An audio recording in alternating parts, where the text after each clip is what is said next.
शहर में आरओबी निर्माण कार्य की वजह से बैहर रोड मार्ग का उपयोग अत्यधिक हो रहा है, जबकि उकवा बैहर की दिशा में प्रतिदिन भारी वाहनों की आवाजाही बनी रहती है। सड़कों के रखरखाव का काम इन दिनों चल रहा है, जिसमें बस स्टैंड से बैहर चौकी तक मार्ग में गड्ढों की मरम्मत की जा रही है। ये काम इतना गैर जिम्मेदाराना तरीके से हो रहा है कि लोग कहने लगे हैं कि सड़क में गड्ढे थे तो ठीक था, लेकिन मरम्मत करके और मुसीबत खड़ी कर दी जा रही है।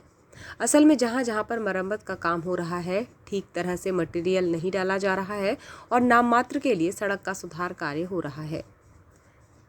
बैहर रोड मार्ग पर धूल का गुबार है और सड़क लगातार खराब होती चली जा रही है, जिससे सही तरीके से मरम्मत नहीं हो पा रही है। बस स्टैंड से बैहर चौकी पर सड़क का 2 दिन पहले ही सुधार कार्य किया गया, जिसमें केवल गड्ढों को भरने का काम किया गया है और डामरीकरण का केवल दिखावा किया गया है।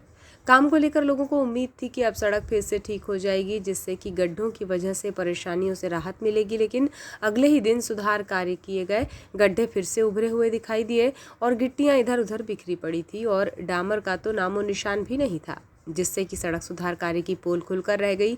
लोगों का कहना था कि जब ऐसा ही डामरीकरण होना था तो इससे अच्छा था कि ना ही किया जाता। पहले गड्ढे उतने तकलीफदेह नहीं थे जितनी कि धूल और बारीक बजरी के कारण हवा में उड़कर आंखों में चुभन दे रहे हैं। गुणवत्ता की पोल खुलते ही इस मार्ग पर अब पहले से ज्यादा धूल का गुबार है। देखा जाए तो बस स्टैंड से जामा मस्जिद चौक तक सड़क की स्थिति ठीक नहीं है। इसकी बड़ी वजह ये भी है कि सड़क के बाईं ओर का क्षेत्र ऊंचाई पर है और सड़क नीचे है।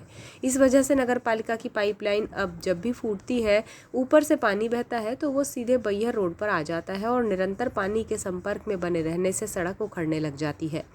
इसे लेकर जहां लोगों को भी जागरूक होना जरूरी है, वहीं स्थानीय निकाय भी इसका पुख्ता बंदोबस्त कर सकती है, लेकिन सड़क की दिशा पर कोई ध्यान नहीं दिया जाता और जब सड़क अत्यधिक खराब हो जाती है तो गुणवत्ताहीन तरीके से इसकी मरम्मत करा दी जाती है, जैसा कि बीते दिनों किया गया और सड़क अब भी बदतर स्थिति में देखी जा सकती है। गुणवत्तापूर्ण तरीके से सड़क की मरम्मत किए जाने की मांग की जा रही है, नहीं तो आगामी समय में इसे लेकर आंदोलन की तैयारी भी नजर आ रही है।